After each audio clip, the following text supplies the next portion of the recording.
Bonjour à toutes et à tous. Alors cette fois, j'ai lu pour vous Abdurrahman al-Kawakibi du despotisme. Alors Abdurrahman al-Kawakibi est un Syrien né en 1855. Il a été empoisonné. Il est mort d'empoisonnement en 1902 au Caire.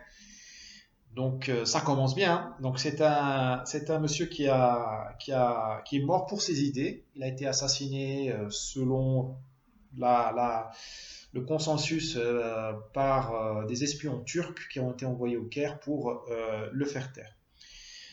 Al-Kawakibi est une figure très respectée de la pensée arabe et je ne le connaissais pas, je l'ai découvert il n'y a pas longtemps et il a plusieurs côtés très attachants. Le premier, c'est ça a été l'homme de plusieurs combats. Il a vécu pour ses idées dans le sens où il n'a jamais dérogé un peu de la règle qui s'était fixée, c'était de lutter contre le despotisme. Il a failli être exécuté par les Turcs qui l'ont condamné à mort. Ils lui ont donné la chance de se défendre dans un procès en appel à Beyrouth. Et il a réussi à renverser la vapeur et à être libéré ensuite. Mais il a continué à lutter contre les Turcs au point de s'exiler au Caire et ensuite d'être assassiné. Il a aussi été l'homme de son époque dans le sens où il n'a pas hésité à faire de la politique. Contrairement à beaucoup d'intellectuels, il n'a pas. Il est sorti de sa bibliothèque, hein, de son étude, et il était maire d'Alep pendant un moment, ce qu'il a exposé aux foudres du wali turc, donc disons du gouverneur ottoman, qui, je crois que c'est le wali Ali, qui n'avait rien à faire du bien-être de la population, il était dans une logique coloniale. Rappelons-nous, la Syrie au 19e siècle, c'est une colonie turque. Grande partie du monde arabe est sous l'emprise et l'empire turc ottoman, de triste réputation, qui n'a laissé pas grand-chose, ni en termes de code civil, ni en termes de loi, ni en termes de monuments, ou d'ouvrages d'art, ou même il a laissé un souvenir assez pitoyable, un souvenir de spoliation, d'expropriation et de médiocrité sur tous les plans. Al-Kawakibi a eu le courage de, de désigner l'ennemi principal. Pour lui, en tant que Syrien, c'était l'Empire turc. Il ne s'est pas abattu contre les Français, les Britanniques ou je ne sais qui, ou les Perses. Lui, il a dit, mon ennemi, c'est le Turc. Il faut que je m'en débarrasse. Après, on verra le reste. Donc pour tout cela, c'est un type très attachant, parce qu'on peut ne pas être d'accord avec lui. Je ne suis pas d'accord avec lui sur plusieurs de ses thèses, mais au moins, il a mouillé la chemise. C'est très rare par les temps qui courent. De toute façon, je pense dans toutes les époques, mais surtout pour les intellectuels. Ensuite, il a écrit deux bouquins. Et il a deux bouquins, il aurait pu écrire beaucoup plus, mais il est mort, comme je vous l'ai dit, empoisonné, il avait 47 ans. Deux bouquins parus juste avant sa mort, quelques années avant sa mort, du despotisme dont je vais vous parler aujourd'hui, et puis al-Qura, qui serait en français la mère des villages ou la mère des villes, en référence à la Mecque. Alors, je vous parlerai rapidement de ce bouquin parce il est très. J'allais dire c'est un classique, hein. C'est vrai que c'est un classique parce que c'est un bouquin de science-fiction, de politique fiction, où le narrateur se présente comme le secrétaire général d'un sommet islamique à la Mecque, un sommet confidentiel, secret, qui a lieu aux marges d'un pèlerinage. Effectivement, c'est un bon camouflage, hein. C'est une bonne occasion de se réunir sans susciter la suspicion, puisque ça, différentes races, différentes origines se réunissent. Et donc, effectivement, il a réuni des savants kurdes, égyptiens, marocains, tunisiens, syriens, turcs, que sais-je, pour travailler sur un thème qui est quand même le thème de notre modernité ou notre post-modernité, qui est le fiasco arabe et le fiasco islamique, et quelles sont ses causes et quels sont ses remèdes. Euh, le livre a été publié, si ma mémoire est bonne, en 1898. Et donc c'est dire son actualité et l'avance de notre ami Al-Kawakibi. Et il est écrit avec une bienveillance, une candeur, une fraîcheur qui rappelle Rousseau par certains aspects, par cette confiance intime dans l'être humain. Al-Kawakibi a confiance dans l'être humain arabe et musulman. Il a confiance aussi et il voit la priorité qu'il faut donner aux élites, aux avant-gardes. Donc il est sévère parfois sur les peuples arabes, mais il est exigeant. Il est exigeant vis-à-vis des élites. C'est elles qui doivent apporter le changement. C'est une idée que j'aime beaucoup.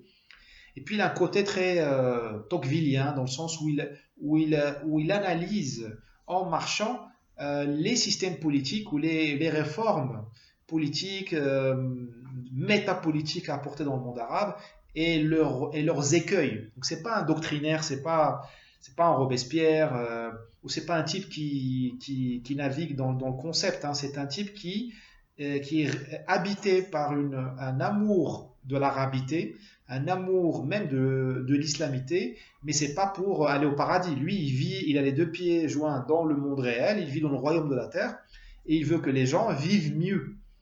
Et pour lui, vivre mieux, c'est pas seulement une question du bien-être matériel, c'est une question de dignité humaine.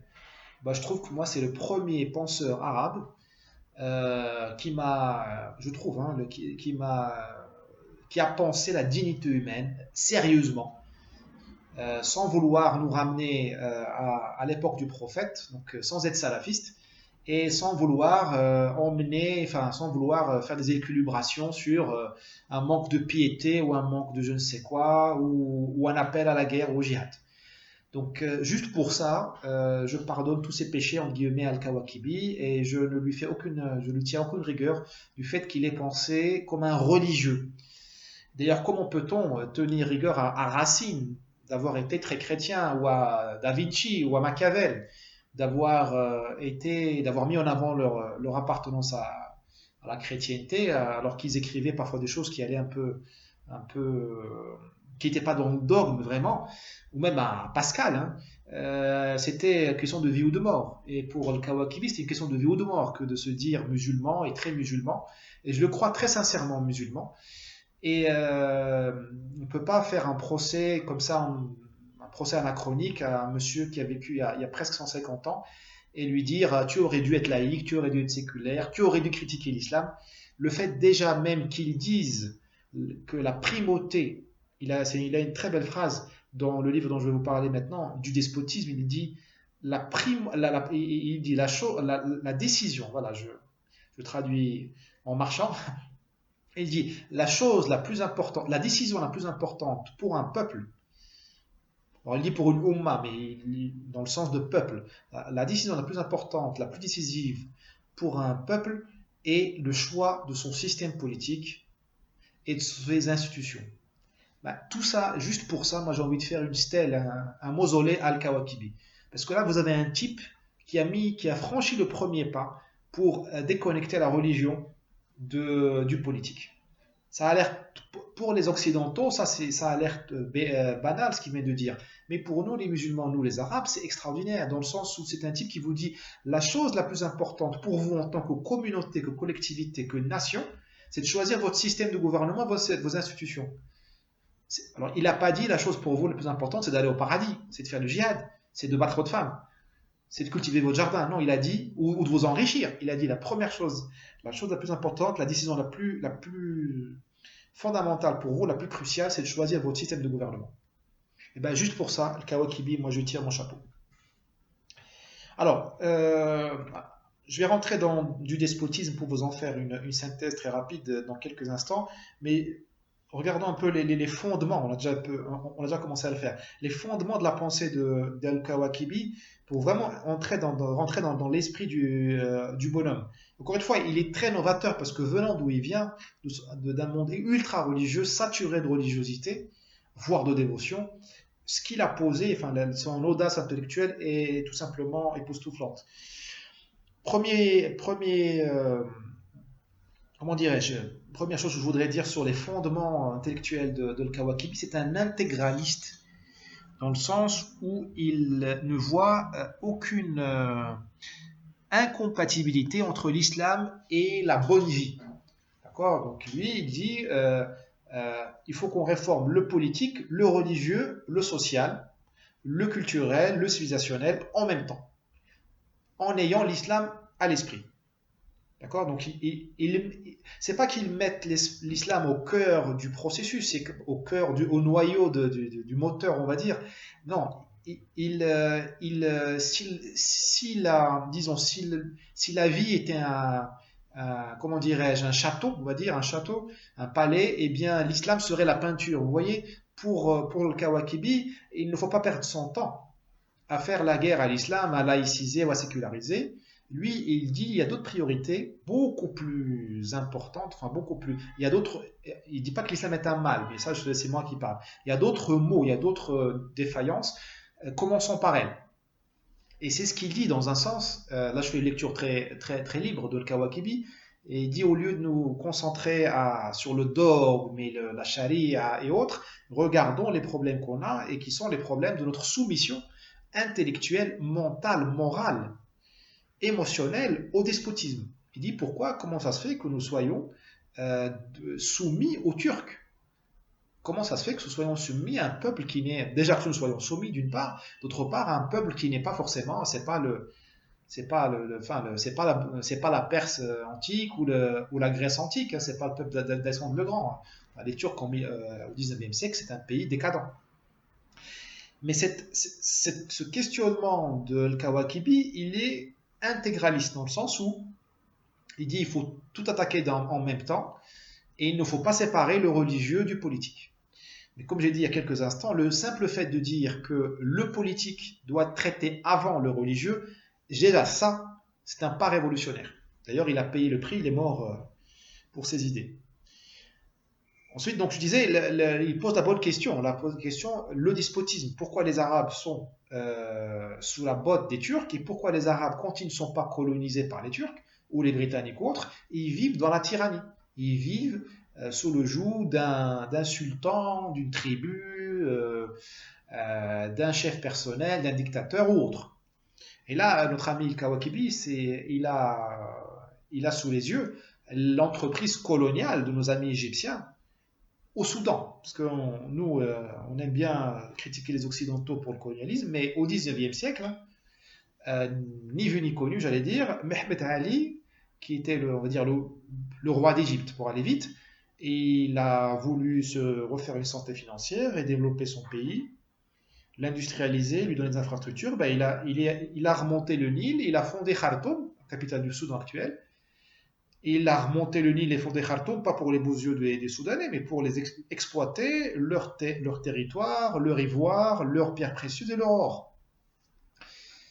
Ça a donné des transferts de population assez intéressants. Et notre ami Sadat, c'est un type que j'apprécie beaucoup, enfin il est mort malheureusement, il a été tué par les islamistes, mais Sadat, si vous regardez sa biographie, sa photo, il était noir, parce que sa mère est une Soudanaise qui a remonté, enfin qui est issue d'une famille qui a été déplacée, ou qui s'est déplacée le long du Nil, du Soudan vers l'Égypte.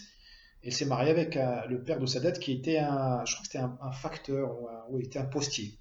Et lui qui n'était pas soutenu, c'était un arabe. Voilà, parenthèse fermée.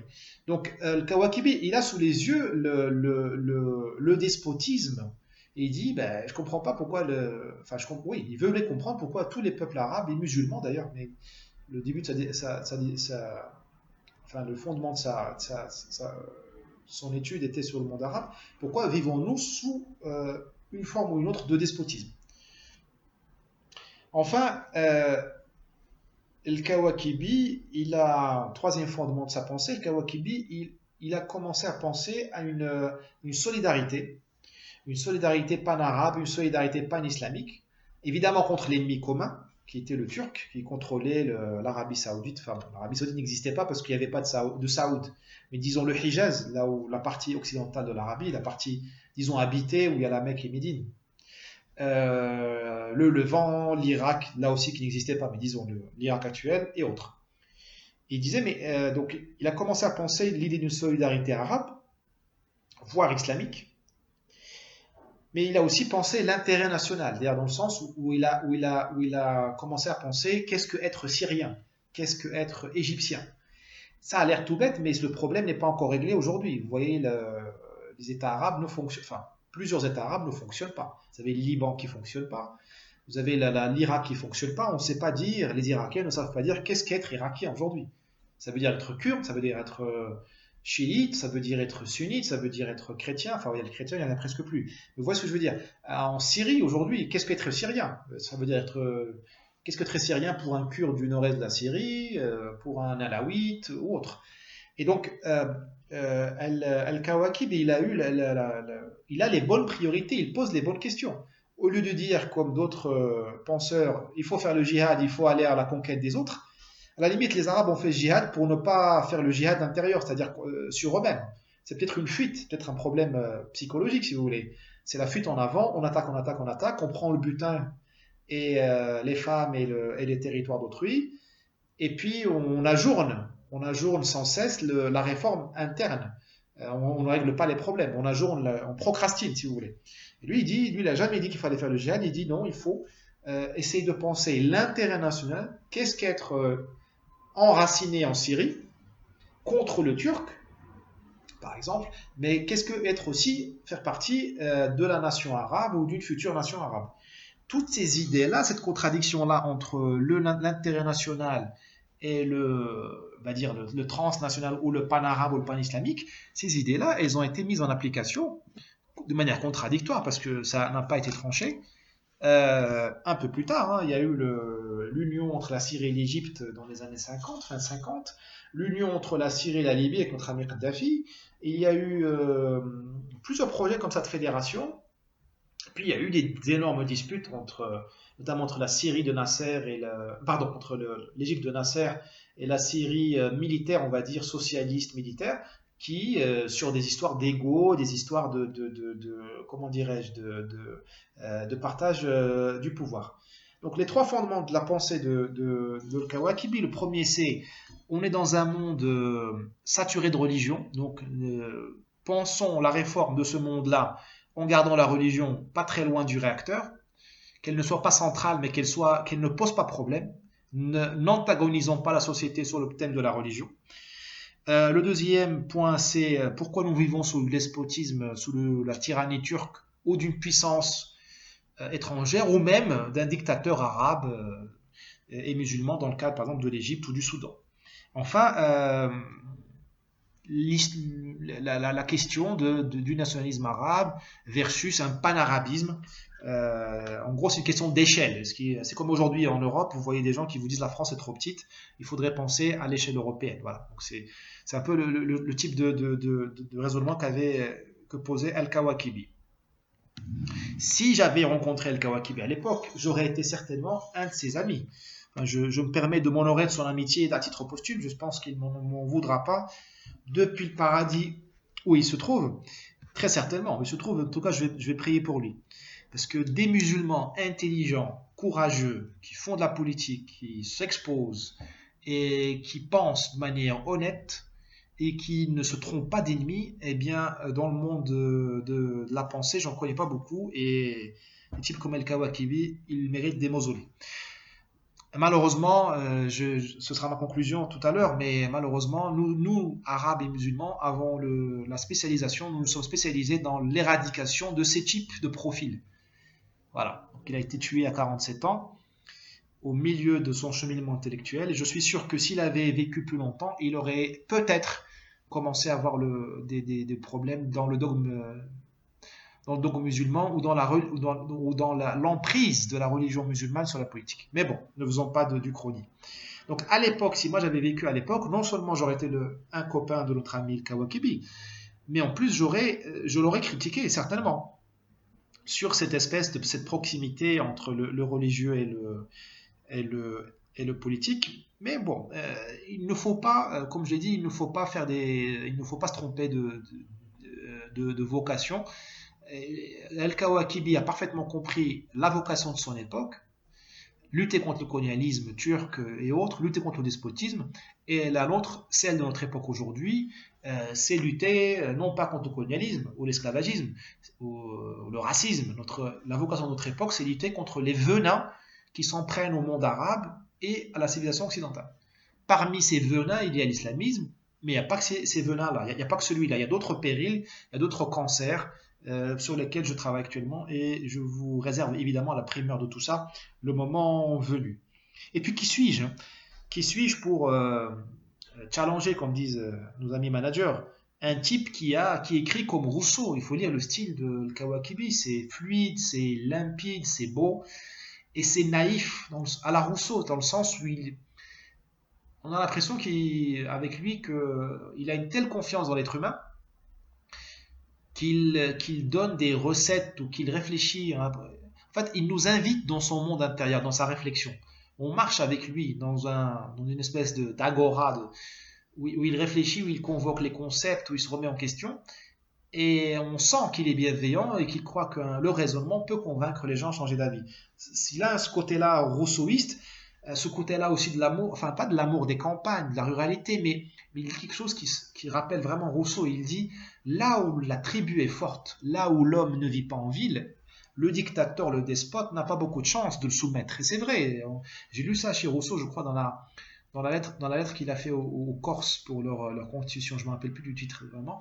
Mais il disait que plus les gens sont éparpillés, plus ils sont ou nomades ou fixés dans des fermes éparpillées, isolées, ben moins ils sont susceptibles d'être soumis à une tyrannie parce qu'ils vivent dans une autocratie, on peut pas on peut pas les, comment dirais-je, on peut pas les soumettre facilement, contrairement à quelqu'un qui est dans le salariat, quelqu'un qui vit en ville, qu'on peut enfermer dans un quartier, dans un ghetto, ou auquel on peut tout simplement couper l'approvisionnement en pain. Le paysan, s'il est bien organisé, il peut cacher son pain et ne pas se laisser soumettre. Bon, évidemment, c'est critiquable, mais moi, je voulais juste toucher du doigt cette dimension-là, Rousseau chez le Kawakibi. Je ne sais pas s'il a lu Rousseau. Je ne sais même pas s'il y avait une traduction de Rousseau en arabe à l'époque. Il a aussi un côté tocquevillien dans le sens où il prévient sur les dangers de la tyrannie de la majorité, la tyrannie des grandes masses. Ça, c'est un thème de la fin du 19e siècle. On trouve un peu chez Gustave Le Bon cette peur que suscitaient les foules et les grandes masses dans un monde qui était condamné au suffrage universel, on va dire. Parce que le suffrage universel, je dis condamné parce que le suffrage universel n'a jamais vraiment, enfin, n'a pas fait consensus chez tous les intellectuels au 19e siècle. Enfin, il a une pensée qui est, alors je vais, je vais vous, je ne vais pas parler un bon français. Il a une pensée qui est solution oriented. Il pense à la solution. Il n'écrit pas comme un frère, il n'écrit pas comme un religieux ou comme un moufkir, un penseur arabe ou un alim, un savant qui vous embrouille. Parce que le problème avec les textes arabes, souvent, c'est qu'ils tournent en rond, quoi. Ça tourne en rond, ça tourne en rond, ça tourne autour du pot.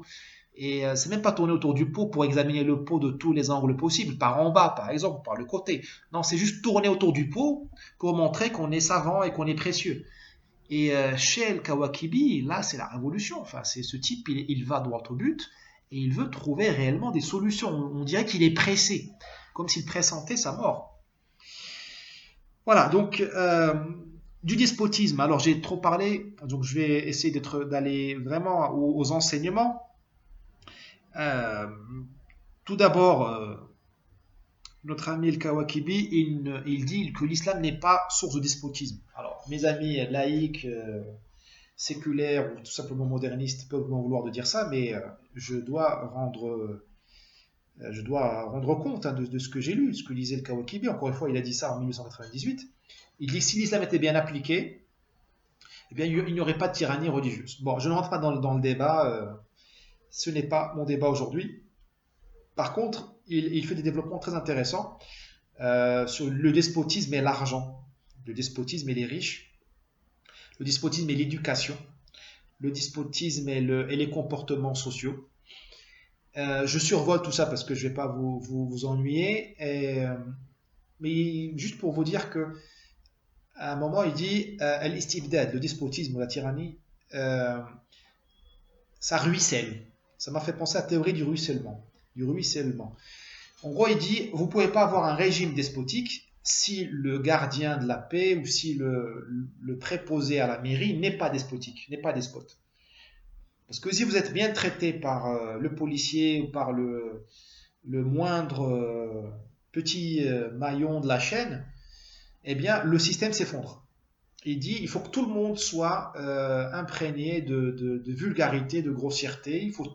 Il faut que du chef jusqu'au sous-fifre, tout le système soit criminel. Il parle pas du mot mafia, mais il parle du mot gang. Il dit le despotisme s'organise comme un gang avec différents échelons et il recrute pour le servir des gangsters et des bandits, des gens de faible moralité, d'un mauvais caractère, parce que si on recrutait des gens avec une éthique, le système s'effondre parce qu'ils ne vont pas obéir. Là, on peut discuter de tout ça aujourd'hui après le XXe siècle, qui était un siècle de totalitarisme technologique, technique, hein. Mais c'est pas mal quand même, je trouve que ce que dit notre ami El Kawakibi, puisque évidemment, c'est ce qu'on voit aujourd'hui dans le monde arabe, la fuite des élites. Et ce ne sont pas seulement la fuite des gens les plus intelligents, c'est aussi la fuite des gens les plus éthiques, et qui fuient les plus moraux, et qui fuient les règles du jeu. Il y a des gens qui ne veulent pas travailler avec des États où il y a la corruption, où il y a la torture. Donc, très intéressante approche du ruissellement, on va dire, chez le Kawakibi, et cette approche de la perméabilité de l'État par rapport à la délinquance, voilà, à la pègre, ou à cette deuxième, enfin, c'est ombre et lumière, on va dire. Et c'est ce qu'on voit quand on voit les révolutions, les printemps arabes et tout ça. Quand on creuse un peu, on découvre une grande perméabilité entre certains régimes et les gangsters, ce qu'on appelle les baltaji en Égypte, c'est-à-dire des gangs de jeunes que les gouvernements, les régimes utilisent pour empêcher les manifestations ou pour intimider les opposants.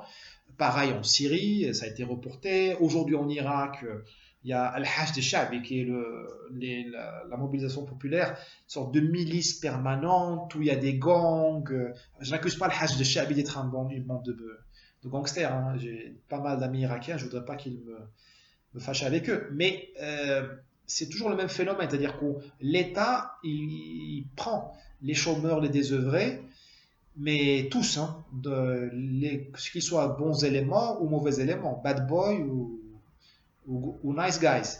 Et il les utilise pour intimider la société.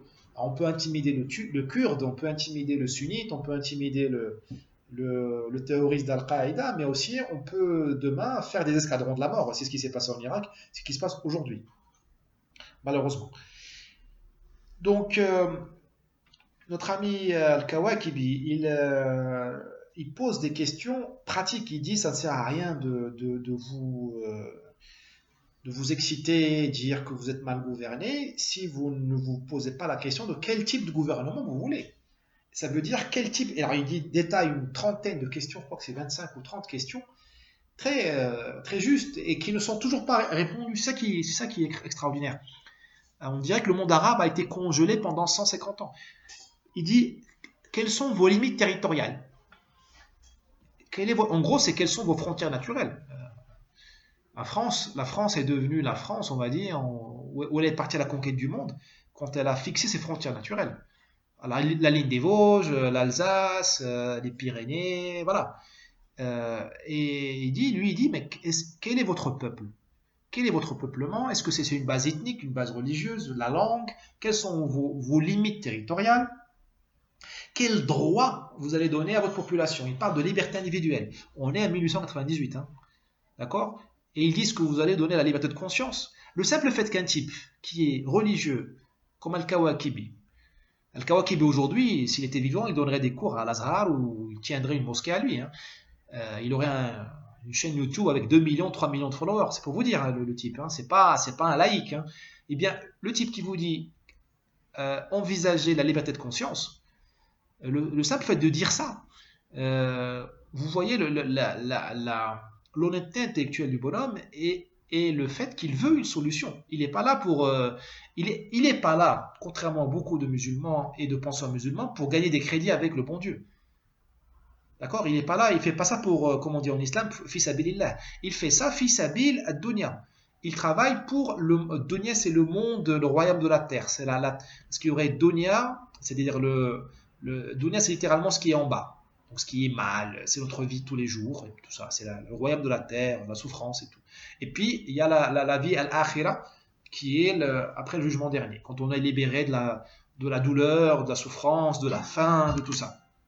Et donc, le simple fait que le type dise qu'il veuille organiser la vie ici-bas pour qu'elle soit bonne en tant que telle. Lui, il dit pas, il ne veut pas organiser Dunya, il ne veut pas organiser la vie politique, la vie d'ici et maintenant pour aller au paradis, contrairement aux islamistes. Non, il dit pas ça. Lui, il dit, il veut organiser la vie de la communauté, la vie de son pays, l'État-nation, pour que les gens soient heureux et surtout qu'ils soient dignes. À la limite, il n'est pas dans le principe du plaisir. Il veut que les gens soient dignes, c'est-à-dire qu'ils ne soient pas gouvernés par des ânes qui les maltraitent. C'est ça qu'il dit. Et ça, c'est révolutionnaire en 1898. Et il parle de liberté de conscience, il parle, il dit, même d'organisation économique. Il dit, est-ce que vous voulez, il dit, quel type d'État voulez-vous? Ou voulons-nous? Mais il dit ça aux gens qui veulent s'organiser pour faire la révolution. Il dit, voulez-vous un État dirigiste, interventionniste dans l'économie, ou un État qui est juste régalien? Donc, c'est ça que je dis, on est vraiment au cœur de la pensée, on est au cœur de la science politique. Enfin, il donne des sortes de lois générales pour renverser le despotisme. Et là, on est presque dans du Mao, si vous voulez, on est dans de la sagesse révolutionnaire. Il dit il y a 3 conditions qu'il faut réunir pour espérer faire une révolution contre le despotisme. D'accord? Si vous voulez vous débarrasser du tyran, eh bien, il faut qu'il y ait 3 conditions. D'abord, il faut que vous ayez mal. Il faut que vous souffriez, vous, le peuple, ou une grande partie, une majorité du peuple et de ses élites. Il faut que vous soyez peinés, affligés par votre condition. Si vous êtes heureux sous la domination turque, française ou du parti X ou Y, eh bien, vous ne méritez pas d'être libéré. C'est même pas la peine de penser à une révolution. Il dit, si le peuple, ses élites ne sont pas affligés au quotidien, dans leur honneur, par le despotisme, s'ils ne souffrent pas, c'est pas la peine de vous casser la tête et de vous sacrifier pour les libérer. Ça ne sert à rien. Ensuite, on ne combat pas le despotisme avec la violence. Ça, c'est intéressant. Malheureusement, il est mort trop jeune pour le détailler, ça. Mais il dit, on combat le despotisme, on le combat seulement d'une manière modérée, graduelle. Là, c'est du Mao. Bon, Mao est arrivé 30 ans plus tard. Mais Mao, il y a un livre qui s'appelle je sais plus parler anglais. La guerre prolongée ou la guerre graduelle. Et il dit ça, Mao, il dit qu'il faut utiliser la violence, mais la violence au moment venu, pas tout le temps, pas tout de suite, surtout pas tout de suite, surtout pas au début. Il dit il faut accumuler les forces et créer un front uni avant d'être violent. Par contre, ce que dit Al-Kawakibi, il dit il faut pousser l'oppresseur, le tyran, l'État à l'erreur. Et comment on le pense à l'erreur, comment on le pousse à l'erreur? Eh bien, c'est en baissant la tête, pour lui donner confiance, pour qu'il ait un excès de confiance et qu'il se croit tout permis. Et là, il va insulter votre foi. Si vous êtes kurde ou chiite ou ismaélien, là, il va vous interdire votre culte. Là, il va vous fracasser la tête, le crâne pendant la prière du vendredi. Là, il va interdire votre langue, si vous êtes kurde ou assyrien. Il va vous attaquer pendant le ramadan. Vous savez que pendant le ramadan, normalement, il ne veut pas y avoir de guerre ou de violence. Voilà, si vous voulez créer la condition, si vous voulez créer le moment révolutionnaire, vous devez tromper l'État. Et la tromperie et la ruse est très importante dans dans toutes les guerres asymétriques, dans toutes les guerres d'ailleurs, mais surtout quand on est le plus faible. Hein. Il dit, vous devez tromper l'État, le pousser à l'erreur. D'accord? Vous devez feindre que vous êtes divisé, que vous êtes désorganisé, que que vous êtes méprisable, pour que l'État ou ses affidés, ses alliés soient poussés à l'erreur, pour qu'ils provoquent une telle onde de choc, un tel scandale, que même la personne la plus passive se réveille. Vous voyez en Syrie, bon, en Syrie on ne connaît pas la réalité, on ne sait pas ce qui s'est passé, mais en 2011, pendant les premières manifestations, une partie d'entre elles apparemment était réellement pacifique.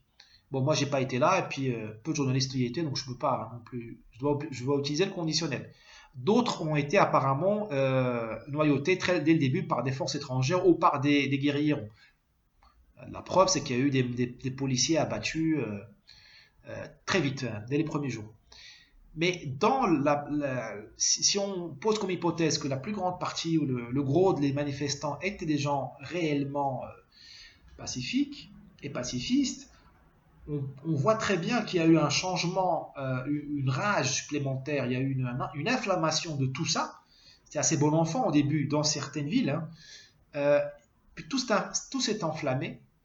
Le jour où un gamin de 13 ans a été enlevé par la police, apparemment, peut-être que il a été enlevé par Al-Qaïda pour faire une affaire psychologique et voilà. Mais on lui a coupé le pénis, je crois, puis il a été torturé, tout ça, et on l'a remis à sa famille dans cet état-là, un garçon de 13 ans.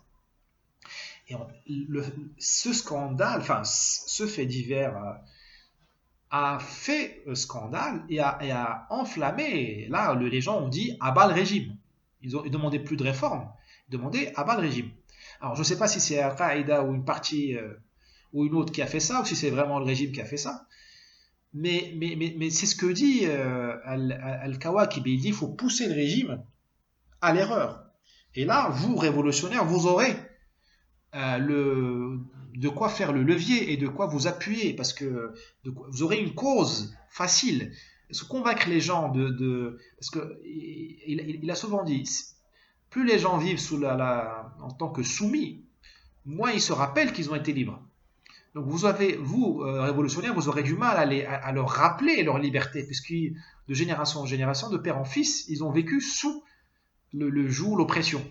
Par contre, l'instinct humain ne change pas. Quand vous voyez un gamin qui s'est fait découper la tête ou en morceaux, ou, comme je vous ai raconté là en Syrie, vous sortez dans la rue. Vous êtes scandalisé. Vous n'avez pas besoin d'un livre de Mao ou d'un cours de politique pour comprendre ce qui se passe.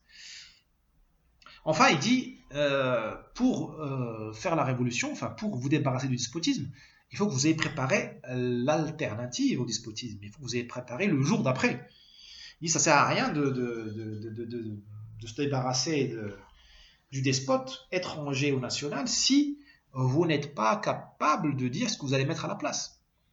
Ça a l'air tout bête, mais mettez ça dans la tête des gens qui ont fait la révolution algérienne en 54-62, ou qui ont chassé les Français du Maroc, ou qui ont, je sais pas. Bon, au Maroc, à la limite, vous pouvez me dire, il y avait la monarchie avant le colonialisme, et elle a continué, elle a persévéré dans son être pendant le colonialisme, et bien sûr, l'État marocain, la monarchie, s'est poursuivi. Il n'y a pas eu de rupture sur ce côté-là, d'accord. Mais vous voyez, en Algérie, ils ne savaient pas quoi faire. Après, il n'y avait pas de projet, même en Égypte par rapport aux Britanniques. Bon, je sais que là, je marche sur des œufs parce qu'on ne peut pas demander à un peuple de vivre sous le joug de quelqu'un. Mais si on prend Al-Kawakibi au mot, il dit ça ne sert à rien de sortir votre peuple de la misère et de l'oppression pour l'enchaîner dans une nouvelle misère qui va être celle de la dictature militaire ou de la dictature religieuse d'une secte comme en Syrie ou tout simplement dans le sous-développement. C'est ça, je pense qu'il faut comprendre comme ça. Il dit ça ne sert à rien de faire un effort révolutionnaire extraordinaire pour retomber dans un système qui est pire. Je pense qu'il aurait été anticolonialiste, évidemment, s'il avait été au Maroc, en Tunisie, en Algérie. Je ne dis pas qu'il aurait dit attendez de pondre un système politique avant de sortir les Français. Mais il aurait appelé à réfléchir à une alternative civilisationnelle. Ce travail n'a pas été fait. Quand on a sorti le Kadhafi en 2011 ou 2012, je ne sais plus, en Libye, on n'a pas pensé au jour d'après. Et le peuple libyen paie le prix, le peuple français paie le prix, avec l'immigration qui passe par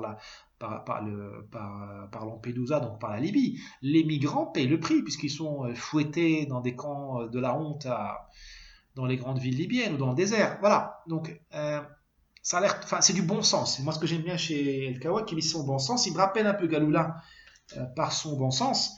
Et moi, j'aime bien les gens qui ne se prennent pas au sérieux. Et ce type ne se prend pas au sérieux. Je ne l'ai pas connu, mais dans ses livres, même s'il s'attaque à des thèmes très clivants, très sensibles, très sérieux, il ne se prend pas au sérieux. Voilà, donc en conclusion, évidemment, le charme de Kawakibi, c'est aussi qu'il fait partie des perdants de l'histoire, des losers. Et les losers, les vaincus, ont un charme. Puisque nous savons tous qui a remporté la mise. Ce sont les violents, soit les frères musulmans qui sont arrivés 20 ans plus tard. Hassan el-Banna, je crois qu'il a monté les frères musulmans dans les années 20. Puis ils ont remporté la mise dans plusieurs pays du monde arabe. Soit ils sont au gouvernement, soit ils sont au port du pouvoir, ils encerclent le gouvernement. C'est le cas en Égypte, et pas seulement. Soit et les autres vainqueurs, ce sont les violents, donc les régimes militaires, les tyrans et autres. qui abondent dans le monde arabe, voire dans le monde musulman. Faisons quand même un bref tour de piste, quand même, tour d'horizon pour savoir un peu le contexte de la Renaissance arabe et tous les courants qui se sont déclarés à peu près au même moment où Kawakibi écrivait ou juste après. Donc il y a, bon, du côté des Turcs, de l'ennemi turc, de l'ennemi de notre ami el Kawakibi, un peu plus tard, il est mort en 1902, mais déjà en 1910, tout ça, il y avait les jeunes Turcs, Atatürk et tout ça, qui ont mis de côté le sultanat ottoman et qui ont coupé le cordon ombilical du califat puisqu'ils l'ont arrêté abruptement. C'était la solution laïque. D'ailleurs, cette solution laïque ne pouvait naître qu'en Turquie, qui n'est pas un pays arabe, et elle ne pouvait naître que sous l'emprise d'une élite qui n'est pas arabe. Donc, Atatürk, je crois qu'il était d'origine albanaise. Les jeunes Turcs, les officiers, la plupart étaient des gens des Balkans, c'était pas des Arabes. Et en plus, le pays n'était pas un pays arabe. Donc, c'était un pays qui avait un autre souffle de vie que l'islam. Parce que les Arabes, les seuls moments où ils ont existé comme une civilisation qui est intéressante, c'était pendant l'âge d'or, les 3 ou 4 siècles qui ont suivi la naissance de l'islam. C'est là qu'ils ont conquis la Perse, une partie du Pakistan, voire de l'Inde, et puis la Méditerranée jusqu'au Portugal. C'est là qu'ils ont existé comme une civilisation avec des ouvrages, des monuments, des livres, de la poésie, une pensée politique. Après, dès l'an 1000 à peu près, 1050, c'était fini le monde arabe. C'était devenu une espèce de... Les oligarchies sont restées, les oppressions sont restées, mais la civilisation est entrée en stand-by, en déclin. Ça fait déjà 1000 ans que le monde arabe est en train de végéter. Mais là, je ne sors pas du sujet, c'est juste pour vous dire que les Turcs qui ont d'autres formes de grandeur, qui est d'abord leur grande agressivité, les Turcs viennent d'Asie centrale, hein. Ils ont chassé les Byzantins, ils ont été aussi en Inde, hein. Ils ont islamisé l'Inde et dévasté l'Inde, et gouverné l'Inde, il ne faut pas oublier ça. C'est pas les mêmes Turcs que ceux d'Atatürk, mais c'était il y a 200-300 ans avant. Donc les Turcs, ils ont pu inventer une nouvelle utopie qui est une utopie laïciste, où ils ont sorti l'alphabet arabe de leur horizon, puisqu'ils avaient un autre référentiel, ils avaient un autre, disons qu'ils avaient les deux poumons, droit et gauche. Alors que les Arabes, nous, on n'a qu'un seul hémisphère, c'est l'hémisphère islamique, parce que c'est notre seul moyen de grandeur. Et vous voyez dans les pays arabes, il y a eu plusieurs pensées. La pensée islamiste, Hassan al-Banna comme j'en ai parlé, mais aussi la pensée salafiste, qui était la pensée hanbalite de l'Arabie Saoudite. Alors je ne veux pas employer des mots pour vous confondre, mais disons que la pensée salafiste, c'est la pensée des ultra orthodoxes, intégralistes, intégristes, fondamentalistes, qui sont les Saoudiens d'aujourd'hui, mais qui étaient déjà... enfin, les Ibn Saoud sont arrivés dans les années 20 du XXe siècle, mais déjà à l'époque de Kawakibi, c'était un pays ultra orthodoxe. Et ils ont gagné la partie, hein, les ultra-orthodoxes, parce que le bon Dieu leur a mis le pétrole sous les pieds, le pétrole et le gaz. Qatar et Arabie Saoudite. Donc, depuis les chocs pétroliers des années 70, 73-78, le monde arabe est virtuellement commandé par les pétrodollars, donc par les wahhabites. Grâce à Dieu, ils ne sont pas très compétents, et puis ils sont divisés entre eux, et puis ils ont peur de l'Iran, ils ont plus peur de l'Iran que disposés à gouverner le monde arabe. Donc c'est pour ça que des pays comme le Maroc arrivent à tenir tête en tant que civilisation, en tant que pays, puisque la pression, on arrive à la gérer encore. Mais si les Saoudiens et le Qatar étaient en paix avec l'Iran, je pense qu'on aurait eu des années beaucoup plus difficiles. Il y a eu aussi d'autres projets concurrents à Al-Kawakibi dans sa ligne, c'est le projet du Bass de Michel Aflaq, qui était un chrétien qui, me semble-t-il, s'est converti à l'islam à la fin de sa vie, mais c'est pas très sûr.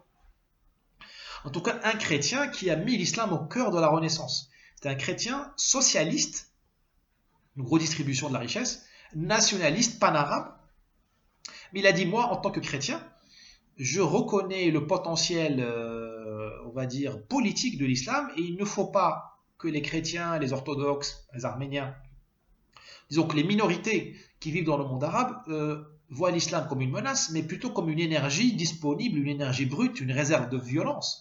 Il n'a pas dit ça comme ça, mais c'est moi qui mets ça dans sa bouche, qui peut servir un projet d'édification, un projet de grandeur, un projet un projet de renaissance. Chapeau.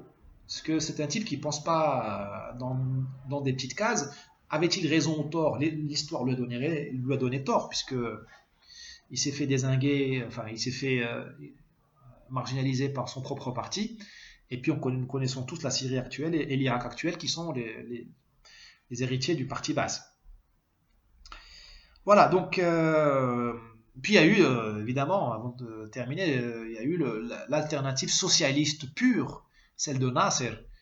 Enfin, il n'y avait pas que Nasser, il y avait un type dont j'ai oublié le nom qui était très charmant, c'est lui qui a fait le coup d'État de 52. Je ne sais pas si c'est Bekri ou Fekri, mais ça, je ne me rappelle pas. Un type que Nasser a malheureusement et pitoyeusement et piteusement assigné à résidence dans des conditions assez médiocres, assez déshonorantes, juste par jalousie, puis par ego. Mais bon, donc le socialisme Nasser est un socialisme réellement séculaire. Je ne dirais pas qu'il est laïque, mais qui met la religion réellement à une position subalterne. Il s'est craché, il s'est cassé la gueule pour plusieurs raisons. Notamment puisqu'il a coupé le cosmopolitisme qui faisait la richesse culturelle de l'Égypte. Il a chassé tout le monde, les Juifs à cause d'Israël, il a chassé les Grecs, tout le monde, il a nettoyé, on va dire. Il a purifié, il a voulu purifier le pays autour de l'arabité, donc tout le monde est parti, les Grecs, les Italiens, les Russes, tout ça. Alors c'était ces populations-là, même ultra-minoritaires, qui donnaient à l'Égypte son côté sublime des années 50, son cinéma, sa littérature. Et ensuite, peut-être plus sérieusement, Nasser a tout perdu à cause d'Israël ou à cause de ses défaites face à Israël. Parce que à chaque fois qu'il se faisait casser la gueule, comme en 67, les islamistes faisaient la fête. Et ça, c'est documenté. J'ai écouté le grand Cheikh Kishk, un grand islamiste égyptien, très talentueux, et lui faisait la fête réellement à la mosquée à chaque fois que l'armée égyptienne se faisait casser la gueule. Puisqu'il disait, bah, vous voyez, le socialisme ne marche pas, on se fait humilier par les sionistes, tant mieux pour nous. Tant pis pour tant pis pour Tarot, ils appellent ça le tyran, tant pis pour le pharaon. Voilà, donc malheureusement, le chemin qui a été ouvert par Al-Kawakibi et ses semblables a été abruptement cassé et détruit au cours du XXe siècle, et nous nous retrouvons aujourd'hui dans une alternative assez. Il faut choisir entre la peste et le choléra dans le monde arabe. C'est soit l'hydre islamiste, pour reprendre les mots de qui vous savez, soit le gouvernement de la force brute, gouvernement d'une certaine force brute qui peut être un régime militaire ou tout simplement un régime autocratique, comme c'est le cas en Égypte. Parfois, je me dis qu'il y avait eu, ou il y aurait plus d'alternatives encore plus riches et plus complexes et plus déroutantes que celles que je viens de décrire. Il y a eu une alternative au Maroc avec Hassan II, une alternative historique dans le sens où le pays cherche à maintenir sa tradition, son identité, notamment ses institutions traditionnelles, et d'essayer d'accoucher d'une modernité qui soit plus ou moins compatible avec la dignité humaine ou autre. Bon, Hassan II a été combattu par tous les partis politiques de gauche, du centre, nationaliste, était combattu par les militaires. Il est tombé malade assez tôt, dans les années 80. Et puis, il a peut-être tout simplement pas réussi à cristalliser cette mission-là. Je trouve qu'il est injustement évalué au Maroc aujourd'hui à l'extérieur. On insiste sur l'autoritarisme, mais on n'insiste pas sur cette alternative qu'il voulait donner, lui, au wahhabisme et au régime autocratique, et au régime socialiste arabe que j'ai décrit. Bon, c'est une dimension à creuser, hein, le projet de Hassan II. Et peut-être, là, je voudrais vous faire sourire quand même avant de vous quitter. Peut-être que le seul projet de renaissance arabe que notre génération a l'occasion et continuera à avoir l'occasion de voir et de toucher du doigt, c'est Dubaï.